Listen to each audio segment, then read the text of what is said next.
চলতি আইপিএলে রাজস্থান রয়্যালসের বিপক্ষে উঠেছে গুরুতর অভিযোগ, সেটাও কিনা আবার ম্যাচ ফিক্সিংয়ের। শেষ ম্যাচে লখনৌ সুপার জায়ান্টের বিপক্ষে জেতা ম্যাচে 2 রানে হেরে গেছে দলটা। এই ফলাফল নিয়েই প্রশ্ন তুলেছেন রাজস্থান ক্রিকেট অ্যাসোসিয়েশনের অ্যাডহক কমিটির আহ্বায়ক জয়দীপ বিহানি।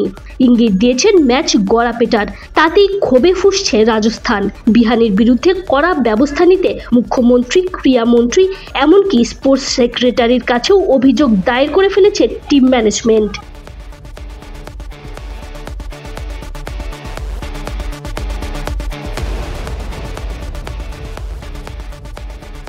লখনৌর বিপক্ষে সেই ম্যাচে রান তাড়া করতে গিয়ে 2 রানে হেরে যায় রাজস্থান। শেষ ওভারে 9 রান করতে পারেনি দলটা। তাতেই জয়দীপ বলেছিলেন, 6 বলে 9 রান করতে পারেনি রাজস্থান। এমন নয় যে সব উইকেট পড়ে গিয়েছিল, দলের সেরা ব্যাটাররা তখনও খেলছিল। ওই জায়গা থেকে কিভাবে একটা দল হারতে পারে, একটা বাচ্চাও বুঝবে যে এই ম্যাচ গড়াপেটা করা হয়েছে।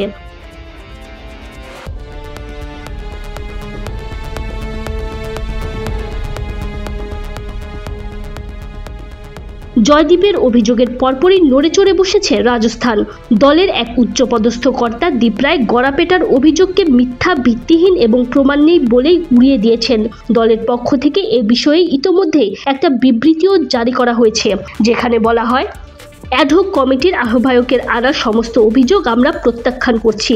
জনসম্মুখে করা এ বক্তব্যের কারণে ভুল ধারণা তৈরি হচ্ছে। শুধু তাই নয়, দলের জনপ্রিয়তা ও ভাবমূর্তিও ক্ষতিগ্রস্ত হয়েছে। এর ফলে Rajasthan Royals multi sports private limited, Rajasthan sports council এবং বিসিসিআইয়ের সুনাম এবং বিশ্বাসযোগ্যতা গুরুতর ক্ষতিগ্রস্ত হয়েছে। ক্রিকেটের অখণ্ডতা কলঙ্কিত হয়েছে।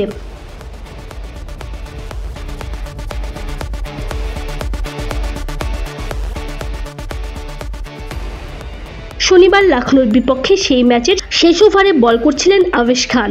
গোটা ওভারে একটাও 4 মারতে পারেনি রাজস্থান। হেটমায়ার আউট হয়ে যান। শেষ পর্যন্ত 2 রানে হারে দলটা।